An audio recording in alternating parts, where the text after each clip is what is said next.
저는 콧구멍이 정면에서 너무 많이 보여요. 이런 얘기를 이제 많이 해요. 비순각이 어쨌든 이렇게 각도가 들린 거를 이제 해결을 해야 되니까 수술적으로는 코끝에 있는 연골을 아래쪽으로 이제 내려서 재배치하는 과정이 필요하거든요. 짧은 코를 연장할 때 근데 또 좀 조심해야 될 게 너무 많이 연장하는 거. 환자분과 꼭 얘기하는 내용 중에 하나가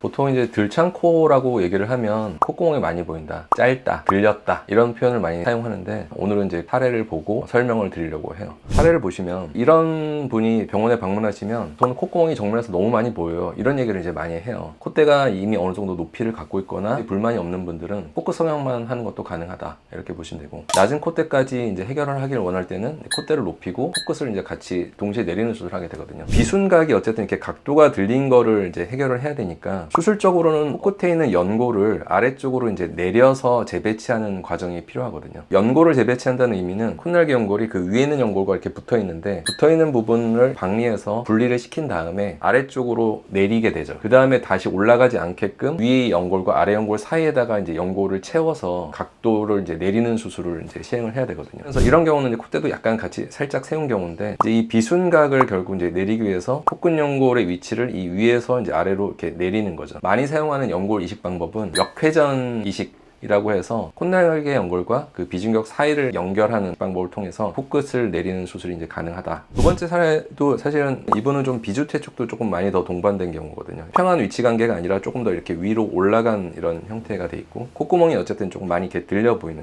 거죠. 이분은 이제 세웠으니까 여기다 이제 보형물을 사용을 한 거고, 코끝에는 이제 지금 귀연골을 사용해서 역회전 이식을 이용한 방법, 그 다음에 이제 콧끝을 높이기 위해서 비주에 이렇게 지지대를 쓰는 연골 이식을 통해서 길이 연장을 한 경우. 비슷하게 일단 그 비순각은 어쨌든 이렇게 들린 각도가 이제 아래로 좀 내려오게 되고, 양쪽 콧날개와 비교했을 때 아래쪽으로 내려와서 조금 더 이렇게 수평적인 위치 관계를 이루게 되는데, 이제 이런 게 결국 이제 들창코 성형에서 이제 필요한 요소, 길이 연장, 비순각 각도를 이제 내리는 그런 방법이 되거든요. 결론적으로 이제 콧구멍이 좀 따라 내려와야 결국은 콧구멍 노출이 이제 줄어든다라고 보시면 될 것 같아요.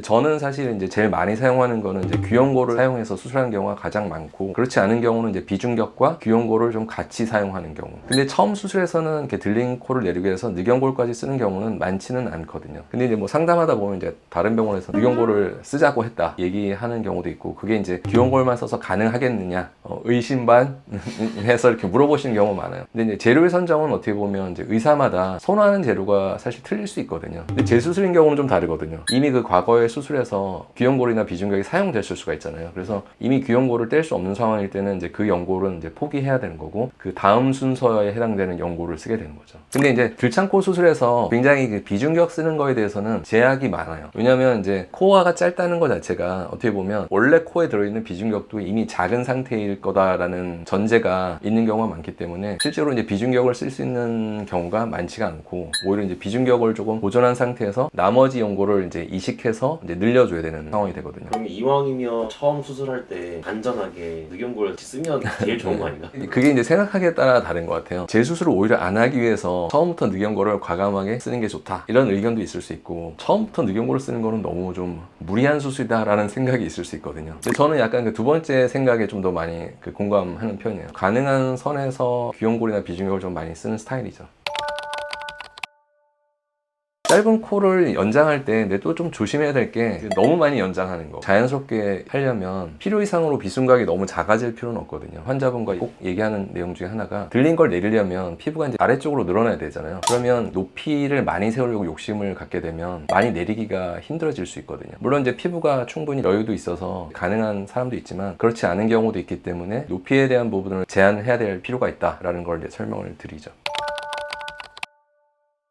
모양상으로는 좀 비슷한 의미를 가질 수 있죠. 구축이온 분들이 대부분 전에는 안 그랬는데 들창코화 됐다라고 보는 거잖아요. 구분을 하자면 수술 후 발생한 문제냐, 수술 전부터 갖고 있는 문제냐 라는 차이가 있죠.